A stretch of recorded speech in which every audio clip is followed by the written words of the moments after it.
সোনালী ব্যাংকের প্রায় 18.5 কোটি টাকা জালিয়াতির অভিযোগে আবু সালেক নামে একজনের বিরুদ্ধে 33টি মামলা হয়। এর মধ্যে 26টিতে পাটকল শ্রমিক জাহালমকে আসামি আবু সালেক হিসেবে চিহ্নিত করে অভিযোগপত্র দেয় দুর্নীতি দমন কমিশন দুদক। ৫ বছর আগে জাহালম দুদক কার্যালয়ে হাজির হয়ে তিনি যে সালেক নন তা জানালেও বিশ্বাস করেননি তারা। পরে ২০১৬ সালের ৬ ফেব্রুয়ারি দুদকের করা মামলায় জাহালম গ্রেপ্তার হন। তখন থেকেই নির্দোষ জাহালম কাশিমপুর কারাগারে থেকে নিয়মিত আদালতে হাজিরা দিয়েছেন। বারবার নিজেকে নির্দোষ দাবি করলেও কেউ তা কানে তোলেনি। ভুল আসামি হিসেবে জাহালমের জেল খাটার বিষয়ে গণমাধ্যমে সংবাদ প্রচারের পর সুপ্রিম কোর্টের আইনজীবী অমিত দাশগুপ্ত বিষয়টি হাইকোর্টের নজরে আনেন গত ৩০ জানুয়ারি। বিচারপতি FRM নাজমুল আহসান ও বিচারপতি কামরুল কাদেরের হাইকোর্ট বেঞ্চ স্বতঃপ্রণোদিত হয়ে জাহালমের আটকাদেশ কেন অবৈধ ঘোষণা করা হবে না জানতে চেয়ে রুল জারি করেন। একই সঙ্গে দুদক চেয়ারম্যানের প্রতিনিধিসহ ৪ জনকে তলব করেন হাইকোর্ট।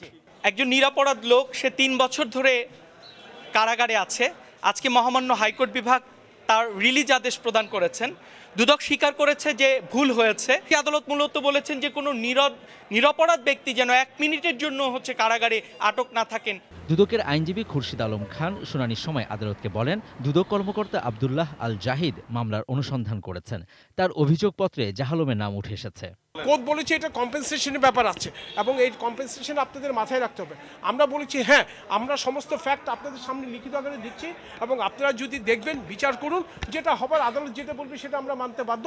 আদালতে দুদক আইনজীবীর কাছে জানতে চান, এই মামলায় যাকে আসামি করা উচিত ছিল তাকে আসামি না করে সাক্ষী বানিয়ে আরেকটি জজমিয়া নাটক বানানো হয়েছে কিনা। দুদকের এই ভুলের দায় কে নেবে? সাংবাদিকদের এমন প্রশ্নের জবাবে দুদকের আইনজীবী বলেন, দেখুন, দুর্নীতি দমন কমিশনের কোনো অফিসিয়াল গাফিলতি আছে কিনা সেটাই তো আদালতের বিবেচ্য বিষয়। আপনি তো এখনই কোনো কনক্লুশন দিবেন? আমার কাছে মনে হচ্ছে না, আমার কাছে মনে হচ্ছে না সেটা আদালতে। অবশ্যই অবশ্যই সেটার জন্য তো আমরা বলেছি আপনি ডিসচার্জ করে দেন। আমরা বলছি আদালতকে আপনারা ডিসচার্জ করে দেন, অব্যাহতি দিয়ে দেন, বেল দিয়ে দেন, আমাদের কোনো আপত্তি নাই। কিভাবে ফিরিয়ে দিবেন? তার ২-২.৫ বছর যে জীবন থেকে চলে গেল। দেখুন, রুল তো এখনো মেরিটে নিষ্পত্তি হয়নি।